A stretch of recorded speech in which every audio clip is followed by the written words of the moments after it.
welcome back to the Sheol Podcast. Today, we are thrilled to be speaking with Dr. Sui Wong. She is going to take us through her book, Mindfulness for Brain Health, and we're going to talk about how mindfulness can both strengthen and protect your brain, as well as provide mental clarity and emotional resilience. If you are as interested in her work as we are, we're going to put her links in the show notes and also below the video here so that you can reach out to her. She's got a new book coming out November 11th, so watch out for that. And we want to thank you guys for watching and for commenting, for being a part of the show in all the ways that you are. Make sure and subscribe to the channel, share this episode with people who you think would be interested, and engage with us on Facebook. Send us a message, the Sheol Podcast at gmail.com if you have any thoughts or questions. And let's get into this conversation with Dr. Sui Wong. Here, but fantastic. So Sui, right? Yes, that's right. Okay. Thank you. All right. Are you ready? Yes, I am. Thank you. Okay. All right. We are back with Dr. Sui Wong. Dr. Wong, thank you so much for being here today. It's such a pleasure. Thank you so much for the invitation. We're really excited to talk to you about your book. You wrote a book, Mindfulness for Brain Health, and I know you're a practicing physician, so hoping we can dive into some of the applications of your book. What inspired you to write this book? Well, actually, it comes from my day-to-day. So as you mentioned, I am a doctor, and as a medical doctor, as a neurologist, I have also a specialism in lifestyle medicine, so integrative aspects of neurology. And I deliver mindfulness as part of my research, and it comes up in my clinical approaches. And also, what you may not know is I'm also a yoga teacher. So yes, that's right. In a parallel, then it then crosses over, which we can talk about later. But basically, I have also the experience of bringing in the mindful movement approach through yoga and all the benefits of that. So it's from that and the kind of questions people ask me, it's like, what is mindfulness? What's the benefit of mindfulness? Oh, I can't meditate. Oh, I tried meditation before. Does not work for me. That sort of thing. So these kind of common challenges that made me think, oh, okay. Yeah, I think I have something helpful that can be shared. And also I was very touched by the kind of benefits that people had through my research work that I thought there is something useful here. So that's why I wrote this book. So did you get into yoga before you became a physician, or was that something that you sort of saw research and wanted to delve into? Well, actually, I first became a doctor, and then I was working, and it was one of those opportunities to think, oh, let me try this yoga thing. What is it about? Actually, I did it twice. Well, I guess I had 3 times when I had the opportunity. The first time was in my 20s. I remember trying it in a gym, and I thought, oh, it's really uncomfortable. Not for me. That's how I And felt then, too. and then a few years later, I went to do some training in headache in San Francisco. And I thought, I'm coming to California. What better place in the world than to try yoga in California? So that was the second time I tried yoga. And it was kind of like, okay, this is quite interesting. And I tried heated yoga at that time, and where it was in San Francisco. And then later on in kind of the early, like 2011, 2012, something like that. And I thought, oh, let me try yoga again because it so happened that I was living in London and I was on a bus, and as it was in the traffic, I noticed a sign to say hot yoga. You can try it for 20 days for £20. And I thought, oh, that's not so bad. Let me try it. So that's how I got into yoga. But that was after I was a doctor for like many years, and it was just starting. It was the start of me realizing how I can bring in mindfulness. And of course, yoga can be practiced in many different ways. And the way I found really resonated was a mindful approach, bringing a mindful movement to it. So yeah, that's how it it kind of helped me enter into this aspect of mindfulness. And of course, then as part of my training, so I guess I should give an overview. I am a neurologist, and then I wanted to get further training in lifestyle medicine, and I did that, and I wanted to. Deliver mindfulness.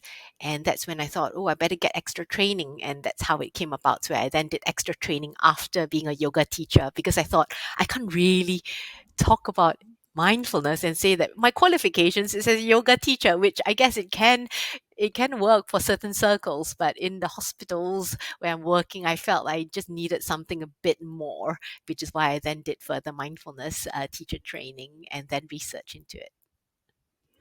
So, um, how would you define mindfulness for people who are not super familiar? They've heard of it, but yeah, what is the practice of mindfulness? So I think of mindfulness, or the definition really is a present moment awareness. And if I were to expand a bit more about it, it's about being aware of the present moment and really based on the bodily awareness as well. So the connection to the body and the breath, and whether it's a conscious or really faded in the background, but there is awareness with our body and our sensations. And there is a quality to it. So the quality would be a openness, non-judgmental approach, a curiosity, a kindness, a friendliness. So there's this quality of presence.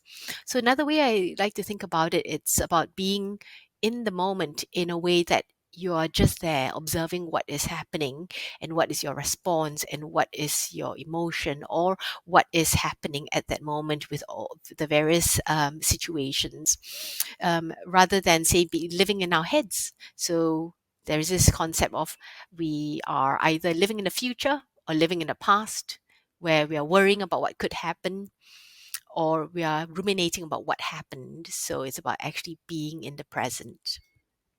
Okay. And it was when you started, when you became a yoga instructor and you're a neurologist, did you begin looking into research that was already out there about the practice of mindfulness and then how it sort of can impact brain health, or was that something? Have you been a part of any research at all? Yeah. So perhaps the bigger background picture may inform a little bit more about how it developed into the research that I've been doing. I talked about how I am a neurologist and I was working as a neurologist, and then I started doing yoga, and actually that was the part where I started to bring in more self-care. So training to be a medical doctor, it's many years, many long hours, and hugely stressful for from my personal experience. I found it stressful. I was wanting to do my best, and the nature of the job is intense. And I realized I wasn't really taking good care of myself, from with my lifestyle, with my stress levels, with the way I'm eating, or and such, so and so forth. And this whole starting to try yoga, it was trying to do something a little bit different. And then, of course, it was really my way in to the kind of changes I was doing in my life. I was starting to implement in my life, which was lifestyle basis of eating healthier, looking after myself, being, starting to do a mindful movement, doing yoga and such practices. So a few parallel things in addition to yoga. And I was feeling so much better, and I was noticing that actually this is the kind of thing that really benefits people. So I would be sharing it with my friends and family. And then I realized that, for me to really be authentic as a medical doctor, why am I not talking about these lifestyle based approaches with my patients? And that's when I realized that, oh, I better get some evidence basis that's a bit more, because in the medical doctoring world, we have to make sure that we are certified, or we are various other things to just being. It's a bit unconventional to be able to just talk about, oh, sleep better, why sleep is better. But I realized then that there are lifestyle medicine's boards of lifestyle medicine. So I did the diploma of lifestyle medicine with the International Board of Lifestyle Medicine. So you have an American College of Lifestyle Medicine that is part of the international board, and at that time the British Society Lifestyle Medicine was part of that international board. So I got my diploma, got certified, and that's how I thought, okay, then I can talk about this. And also then I started thinking, oh, I better do a bit more than just being a qualified yoga teacher to talk about mindfulness. Hence the earlier part of the brief story earlier. So I went to Oxford to train in the mindfulness-based cognitive therapy technique for delivery as a teacher, because I thought, all right, okay, if I get trained in that setting, it's going to be valid. I'm going to be able to say to my colleagues that, okay, there's whatever basis for me to talk about it in my clinics. And it was during that teacher training that I was just so inspired by a documentary shown as part of our training of John Kabat-Zinn. Have you heard of John Kabat-Zinn, Justin? John Kabat-Zinn, he's American. He was considered like the father of mindfulness, because in 1980s uh, he brought mindfulness into the secular scientific medical communities. So in the 1980s, John Kabat-Zinn was in Massachusetts General and delivering a program based on mindfulness for treating chronic pain. Because back then, for people with chronic pain, nothing else the doctors could do. Medicines weren't treating it. Surgery wasn't helpful. And then they thought, okay, John Kabat-Zinn was delivering a program, and he based it, or he developed it because he brought in the techniques from meditation, the Buddhist meditation techniques, from the yoga traditions, so the mindfulness traditions that he was familiar with, and he made it secular, so without the religious context, but actually from the spiritual practices, or perhaps more of a attentional psychological approach, a delivery of it. So this evolved to the 8-week mindfulness stress reduction program. And the training I got to be a teacher and was for the mindfulness-based cognitive therapy program, which was an evolution of the mindfulness-based stress reduction to include some other cognitive techniques. And it was there when they showed a documentary of John Kabat-Zinn. And I just remember the precise setting where the teacher was the teacher trainer. It was like dabbing her eyes with tissue because so touched and so moved. And I just remember being so moved. And it was at that moment.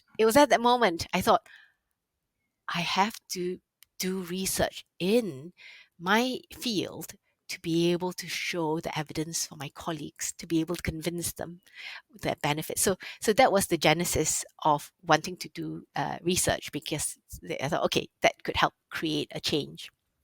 So I did it in 2019. I had this hypothesis to do mindfulness research in a neurological condition where somebody would get a very severe visual symptoms. It's called visual snore syndrome, and it is due to a brain network dysregulation. So it's like a little software glitch, so to speak. The eye health is normal. You do the brain scan, it's normal, but the person is seeing a lot of visual disturbance that really affects their life. So, and my day-to-day job is as a medical doctor, as a clinician, physician, and I see a lot of people coming through with this condition. And research was emerging back then about how it was due to a brain network dysregulation. And that moment when I was watching John Kabat-Zinn's documentary, and I thought, this is so inspiring. And there is, of course, as I then did a lot more research into the the evidence basis for mindfulness, the neuroscience basis of mindfulness, and that's how I pulled those two together uh, to propose a research study. But it was really, really hard to get going, Justin, because there I was, feeling so passionate and moved about this, and feel so moved by the stories of people who are suffering from the condition and wanting to do a piece of research. But I couldn't, like, get people on board because it was like, of course, research needs funding. Yes, I So was it going was to say very from difficult. from Yeah, the funding side, yeah, that's where you couldn't. Okay. yeah, it was difficult, but I managed to get two small charities giving me a couple of £1,000 or so each, and which helped me pay for a psychologist, who was very experienced with the MBCT teachings. Of course, I was trained to deliver it, but I didn't want my new teacher status to affect the outcome of the study. So I worked together. My psychologist and me, we delivered the program together. We started in the first group. So it's a group learning program. It's an 8-week program. We meet together. Every week the participants learn new mindfulness techniques. And the first group, we plan to do 3 groups. And the first group finished in February 2020. That was the last week of February 2020. And then guess what happened the next week? Oh, you got shut down, didn't you? Absolutely. Oh my goodness.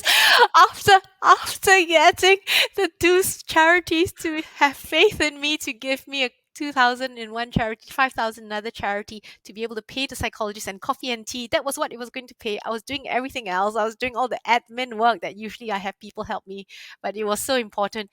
But then shut down, and I thought, oh, after all that. But silver lining, Justin, silver lining, Mhm. because it was the first time where I could submit my research to a conference online, because before then the concept of doing a conference online is really odd. And there was this really prestigious conference called the American Neurological Association meeting, and it was open to people to submit their research. And that was when I did the interim analysis. Interim meaning because I planned to do 3 consecutive groups, but the first group finished, and because of the lockdown, the shutdown, so I did that interim analysis, and I was amazed. There was already a change from their questionnaire, 0 to 10 scale that the participants had. And that allowed me to raise funding. I so the what I really really wanted was to do functional MRI. Functional MRI is is a research MRI technique that looks at brain network connections. And I tried to get it before I started the study, but I couldn't get the funding for it. And then after that, when with this first group showing that positive result, I went back again to some colleagues and I said, "Oh, can you do the functional MRI now? Can you do it for free?" But of course, they said, we can't do it for free. So, but I managed to get a good quotation. They gave me a discount, and You I need managed. I another went, 6 charity donations to yeah, get those done. yes. Indeed, it was so hard, but this is because I was so passionate about this, and I really, really wanted. I said this is going to be the first time that we could show that with visual synovial syndrome we have a treatment and we can change the brain networks, but we need this functional MRI. If my hypothesis is correct, we need this functional MRI to show the results, to confirm or refute my hypothesis. So I managed to get. So I then had a meeting with Visual Snow Initiative. So that's an amazing charity. They were very open to my concept of using this technique, and they funded the functional MRI. I'm so grateful to them, because with that we finished the full study by 2022, because of course it took a while for research to be allowed to be started again. Because of the COVID pandemic, we weren't actually allowed to do research until the urgent period was passed. Otherwise we all had to do frontline COVID related work. So we could restart our research. We did the functional MRI, and it showed a change. It showed a change in the functional MRI, where people do 8 weeks of mindfulness training and continued with their mindfulness practices. It changed their brain networks. And that's the first time ever we showed that this could be done as a treatment for visual snow syndrome. So yeah, so as a result of that, I'm again very grateful to Visual Snow Initiative. They funded this next level, the gold standard. The gold standard in medical research is what we call the randomized control trial. So it's a head-to-head comparison of people who get the treatment and people who don't get the treatment. So we have head-to-head comparison. So I'm right in the middle of that randomized control trial. So that's a very long answer, but hopefully entertaining story about how I got into mindfulness and got inspired by John Kabat-Zinn to do research. Still ongoing research. And of course, my mission is continue to bring mindfulness and also lifestyle basis interventions to show that it can help with neurological conditions and actually for health and well-being really. But of course, my background as a neurologist and a neuro-ophthalmologist means that I've got that extra lens of understanding how we can apply these things to the medical questions. I think that's a great breakdown because I mean, if someone were to ask you um, how you came to write this book, you have this groundbreaking study that you essentially funded yourself. You sort of bootstrapped, it sounds like, with some help. I feel kind of bad that you mentioned John Kabat-Zinn, right? Yes, John Kabat-Zinn. Yeah, amazing man. We were Very at amazing man. Massachusetts General and MIT a couple weeks ago, and I had no idea that. I just feel bad that we weren't Oh, aware he's of a real this pioneer. research study. He's a real pioneer. I've not met him before. I have acknowledged him in my papers. I've written that how he's in my acknowledgement. John Kabat-Zinn, who inspired me in my mindfulness book. I mentioned about John Kabat-Zinn. I do not know how to get in touch with him, but he is amazing. He's inspiring, and I hope that this somehow gets us to him. He's of course older now, so he is not actively doing those programs, but he's very much still active and contributing to the mindfulness world, from what I can tell. Yes. Well, we may reach out to him, so I'll keep keep you in mind. Um, Yes, so please do connect me with with him. I sent him an email. I don't think he got it, but I didn't get a reply. that is the best way with some of these guys. I can't remember who I was talking to, but we talked to Raymond Moody on. We did a 2-part episode with him, and he doesn't answer emails, phone calls. He likes letters, and I think most Oh, people don't know that because I guess you know that's not advertised. I probably outed him just now, so I'm sorry, Dr. Moody, but oops. um, oh, he's gonna have it's a flood of emails or of letters. Well, let me ask you this. So, in regards to your study, talk about neuroplasticity. Um, what hypothesis do you have on the role that mindfulness plays in rewiring the brain and the changes that you saw on the functional MRI? I think there are lots of benefits to mindfulness from the neuroscience of it. And of course, I'm standing on the shoulder of giants, of lots of neuroscience researchers, neuropsychologists, and people who have been spending their careers studying mindfulness. So this is me distilling some of the things that they have done. And of course, I'm coming in from a slightly different angle, and my insights are really to do with a medical neurological context, of course. The way I think about it is that mindfulness has got a lot of benefits. It helps train awareness, it trains attention, it allows emotional regulation, it helps with memory, and all these aspects really helps one to create some changes in the brain. And there's certainly research that others have done to show how it can improve the hippocampus, the memory part of the brain, how it can change the networks for people to be a bit more settled, so to speak. There is a default mode network, the background network, and how it could be impacted by mindfulness. There are lots of benefits that has been shown. In terms of the plasticity side, it can definitely be helpful when people are able to practice mindful approaches. There is more sense of presence, so there's more sense of awareness and concentration. It's more likely for memory to be embedded. It's more likely for people to have that awareness of their emotional responses. And that is, of course, really important because that allows a shift with one's response in a way that is suitable to what they prefer rather than a reaction. It's more of a conscious response. It can help regulate stress. And of course, that can change stress levels like cortisol and such things, which could affect the brain. So those are the kind of things. And of course, that could translate to things like improve sleep, which is also important for memory and neuroplasticity. There are also other benefits, such as the change with our other physical bodily health functions, which I can expand more if it's helpful. Yes, absolutely. Yeah, so there are lots of things. For example, I talk about stress. So we know that stress can affect our metabolic health. So metabolic health comes with the blood sugar fluctuations, our response to insulin, our risk to cardiovascular diseases, and so mindfulness can help with that emotional regulation that reduces the excessive stress response, which then has a benefit to our metabolic health as well. And of course, all that will also influence inflammation. When there's excessive inflammation, excessive stress can trigger um, excessive inflammation or fluctuations of blood sugar, kind of spikes and crashes because of the instability of metabolic health that could also affect um, our inflammation response. And there are also other benefits, like being mindful with how we eat, that improves digestion, which can improve gut health, which can improve the gut brain connection, and that is also important for our brain health. And then there are other things like so I talk about sleep, I talk about metabolic health, and a few more things. It'll come back to me.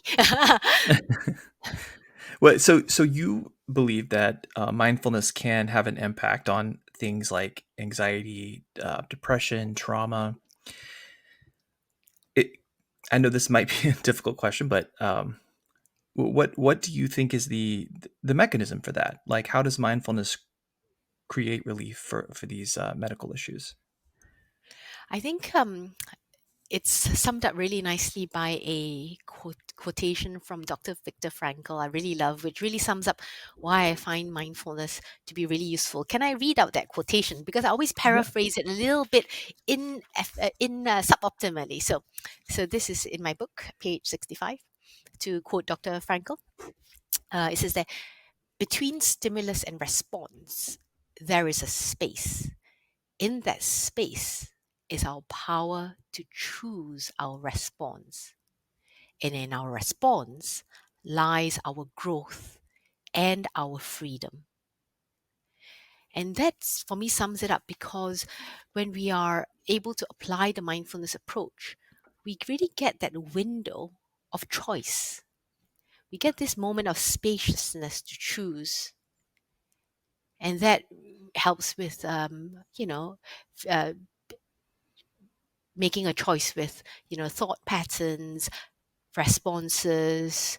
And the other thing also to say is that with mindfulness, there is the living in our bodies rather than living in our heads. So I said something earlier about, being in our heads. If we're living in our heads, we're always thinking, what could happen, the anxiety about the future, or ruminating about what happened in the past. So that's really living in our heads, or living kind of thinking, forever thinking, and then losing sense of what's actually present here. We're daydreaming our lives away. It's fine to daydream, of course. It's more about, are we doing it by choice? Mm. Hmm. That's an interesting thought. Um, what about the practical side of mindfulness for listeners, viewers, people who are reading your book and maybe they want to start a practice or Mm. integrate mindfulness into their daily routine? Um, what's the first step that you recommend for them? So one of the reasons I wrote this book is because I realized a lot of self-care approaches is really important for grounding, for settling ourselves, settling our body, to be able to be more open to the mindful moments. So I think really the first step is the intention. Do we want to try it? Do we want to start it? Do we want to see how that goes? And what are the potential benefits? Which is why which is why I think these kind of questions that you ask can be helpful for people if they think, oh, let me test this out. Let's see how it goes, and what are the potential benefits from it. And to say that it's not about good or bad, it's not about can I meditate or not, can I be mindful or not. It's more about creating moments. mindful moments throughout the day. And starting with little practices. So, for example, in my book, I share about self-care practices to set the scene for grounding, and then it comes from little things. For example, it could be, if I were to have a sip of water, as the water gets into my mouth, tasting the temperature of it and the taste of it, and then noticing the taste, the water as it flows down. Um, or when I have a cup of tea, to feel the heat in my hand, to the smell of the tea and the first sips. Or it could be when you are showering in the morning, you're feeling the water, the temperature, noticing the sensations, noticing our emotions, how we're feeling right now, what could be in our body. Are we feeling stressed about something coming up? And what that's feeling like, and kind of being with it. And sometimes it's about awareness without necessarily thinking, oh, I must change this or I mustn't feel this. It's more of that, all right, okay, let's see what's here. Let's see what's here now. And just be curious, just be open, and say, okay, let's see what could be possible next. Are there benefits throughout the lifespan? Like, for example, if a lot of folks with neurodegenerative diseases on the rise uh, are concerned about their cognitive health as they age, are there benefits in that group? Oh yeah, definitely. Well, the research that when we're talking about the medical research in neurological conditions, that's still in its infancy. So we really need more support for research in that regard. But there is already some indications of there being benefits to this. But if I were to expand more about why it could be of benefit, so I talked about the stress levels. So that with mindfulness type practices, so it's self care and mindfulness type practices together, it really helps people with their emotional regulation and stress levels. And that is really important for our brain health. So as one gets older, sometimes there could be when there's a lot of stress or anxiety, it could mimic dementia. Certainly, that's one of the things that neurologists see when people come and say, oh, I think I can't think, I can't remember. And there is a proportion of people, it is due to a mental health issue, like, they have undiagnosed depression or undiagnosed anxiety, for example, that is coming up as a memory problem. So there is that aspect of that. And also, I talked about how mindfulness can manage our stress response. So it's not about stress being good or bad. It's about, if it's just chronic, unmitigated stress, that's when it could cause a problem. It could affect sleep, it could cause inflammation, and all these things really does affect the brain health. So I want to say a bit more in terms of the sleep aspect. We know that good quality sleep, which can be improved when people kind of take the self-care practices in on board, they manage their stress levels and other factors, of course, but good quality sleep is powerful for brain health. So in the deep sleep stage, so when we sleep through the night, we go through different stages of sleep. And there is one specific stage called the deep sleep stage, when there is the opening of channels that flushes through the toxins and creates clearance in the brain. It's called glymphatic system. It's something like the lymphatic system in the body. Have you heard of the lymphatics in the body? That is kind of a thing where, about drainage of toxins. So it's kind of out there in the lay public. The glymphatics, starting with a G in front of it, is very similar concept where it's just a case of flushing away. And so deep quality sleep is really important for that. And of course, deep quality sleep is really important for embedding of memories, to be able to process events of the day. So yeah, all those things I think would be really helpful for the protection of one's health as we get older. And same with the whole metabolic disturbance that I talked about earlier as well. Do you hear a lot of well, first of all, let me ask you this. Mm. How do you integrate this how do you integrate mindfulness into your current medical practice? How does that work? So in terms of the delivery of it in my medical clinics, um, it actually comes up, let's say, in a conversation. So if somebody were to be experiencing a specific situation that it's severe stress, or various lifestyle aspects is affecting their health and their neurological condition, that's when we start talking about lifestyle basis of things that could help them, if they're open to that, of course. The conversation is always guided by the person in the clinic. So it's kind of what they wish to discuss. And oftentimes I find that discussions about lifestyle really very welcomed. And in the situation when there is a lot of stress, discussion about mindfulness can be helpful. But that does depend on the individual. It's really a discussion about how they take care of themselves, how they manage stress levels, and for some people, it's a discussion about mindfulness. For the people who come to me, say with migraines or visual snow, there is certainly evidence to suggest mindfulness can be a helpful approach. That's when I signpost them to resources to be able to develop that practice. What are some challenges or reservations that people give you about starting a practice of mindfulness? I think it can be tricky to get started without an idea of the direction, or maybe a case of, oh, I'll try one. I'll download some apps and just try some of these things, which is great. I love those apps because it really is an introduction for people to get going with mindfulness. And the difficulty, I think the challenge is if they do it themselves and they find that there is a challenge with the following the practice, there isn't anyone for them to talk to figure out. So it's a guidance from a teacher.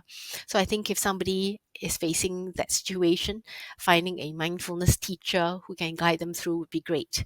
There are lots of 8-week programs. Usually the programs are 8 weeks, but certainly a few week programs because it's a case of it's a skill. So meeting up in a group, for example, is particularly helpful, I find, in general with my clinical practice. When people are meeting in groups, there's a lot of valuable peer-to-peer learning and a lot of kind of growth as a group. So I think that is a very powerful way. So there are lots of really good online or in-person courses. So for example, another program, so Oxford Mindfulness, where I trained, they also deliver courses for the public, and it's available online, for example. And I must say that it's amazing, the Visual Snow Initiative and Oxford Mindfulness together, they have come up to create an app for people with visual snow syndrome. So a 4-week program that they are offering. But that's for the condition of visual snow syndrome. There are, but they in Oxford Mindfulness itself, they do kind of programs for just people who, whether they just want to feel better in day-to-day life, or when if they feel stressed or they have other conditions. There is the traditional MBCT program, the mindfulness-based cognitive therapy program. It's researched to be helpful for recurrent depression, prevents recurrent depression from relapsing. So in the clinical setting, if somebody has got anxiety or depression, certainly the MBCT 8-week program is a very powerful tool that they can tap into. And there are also lots of other therapies out there, other mindfulness-based approaches integrated into therapies where people could do one-on-one. You mentioned earlier about the comment about trauma, and trauma, of course, can be a complex topic because it can range with the degree of severity, and it oftentimes needs a personalized one-on-one approach with a psychologist, for example, or a trained trauma-informed therapist. And many of these trauma informed programs has a mind body connection basis to it. So you've probably heard of the works, writings by Peter Levine, Basil van der Kolk. They write a lot about the body and trauma and such things. And a lot of the practices is really a mind and body connection. So another way of translating the practice of mindfulness to a bodily movement or a body awareness approach. Do you think there's a role, there's an increasing role for psychedelics, for example, in PTSD and trauma? Do you see integration of mindfulness in um, recovery from trauma as being something that will be more common in the future? Oh, that's a great question. It's not my area of expertise, so I will have to defer to the people who are kind of practicing that. From what I know, I would have thought that that would be a very useful approach, but done in a very trauma sensitive way. Because of course, a mindfulness practice, there's so many different tools as part of the mindfulness practice. So it's about uh, a very skilled therapist to know what kind of practice to bring. It could be the practices that helps with kind of bringing the sensations more of the body or the movement, so that there is less of the dissociation that could happen in trauma. But I'm a neurologist. I'm not a psychologist, so I wouldn't want to say more than I'm trained to be able to say. Really. Well, we're getting a little towards the end of our time. Let's say. So I want to talk more about your book. Um, Tell me. I have a couple questions, I guess. First of all, tell me who you think would benefit from your book, and what you hope they would take away from it. It's written for the public. So and I'm so grateful that feedback has been just so wonderful, that people say, oh, it's really, a lovely book to read, and it helps people understand the neuroscience basis of it in a very easily digestible way. So it's really for people who are interested in feeling better, people who are feeling better, whether it's a case of a sense of overwhelm, or they want to just find more joy in the day to day, or being able to get more clarity with their day to day. Being present and not feeling like, oh, they're juggling a million things simultaneously, or how to find the mindful moments within all that. So it's really designed for people who are either new to mindfulness, and people who perhaps have been practitioners and just want to read a little bit more about another angle to it, like the way I've been talking about more of the brain approach sort of way. So hopefully that would be of interest as well. It's written in a way that is encourages people to just take the first steps, because oftentimes it's just taking the first steps.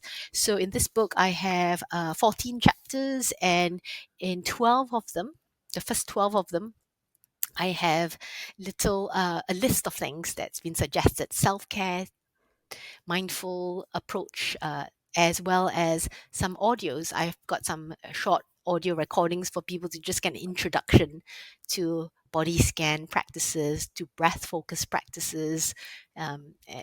So there are some audio guides that come along with that. So yeah, hopefully that would mean it's accessible, and encourages people to just, let's try and see how that goes, or perhaps gives them a little food for thought to go, oh, okay, sounds like a good idea, and then finding different ways into it. So, for people listening to this or people watching this that say, I really would like to uh, start a practice of mindfulness, I'm very interested in this. Um, Obviously, your book is a great resource, so we'll say that first. Um, where would you send people online for training or education on how to begin this practice? Oh, thank you for that question, and thank you for suggesting my book. I appreciate that. um, if somebody can do something in person, that would be wonderful. So it also depends on the individual. So let's say if somebody's quite, feels like they want to move, they feel a bit restless, a mindful movement class would be wonderful. And that could be things such as yoga or Pilates, if it's using that brain and body connection, the breath and body connection, I mean, or Tai Chi, those kind of practices, or even somatic movement, like the somatic dance, the movement, intuitive movement. So there are these practices that could be wonderful as a movement practice initially. And there are also slower forms of movement practices, kind of restorative yoga type practices. And for people who just actually want to try with a sitting practice, there are really amazing apps out there that could be helpful as an introduction to it. And also some of the apps have also some lessons, or for people to really understand the practice and then they get into it. But the key thing is that if somebody is stuck, it may be that doing an online group program could be very helpful for that, because in the group format, there's a chance to ask the teacher for that honing in of the practice itself, because it's learning a skill. And learning a skill is like, if we have a good teacher, oftentimes we understand the nuances of things. And also to say, if somebody doesn't have access to that, they can also get going just with some online practices, online courses, or I mentioned, hopefully it's in the recording. If not, I'll just say it again. That is the Oxford Mindfulness group that does a lot of online courses as well, whether it's in a clinical setting or it's just for people who want to learn the skills for day to day.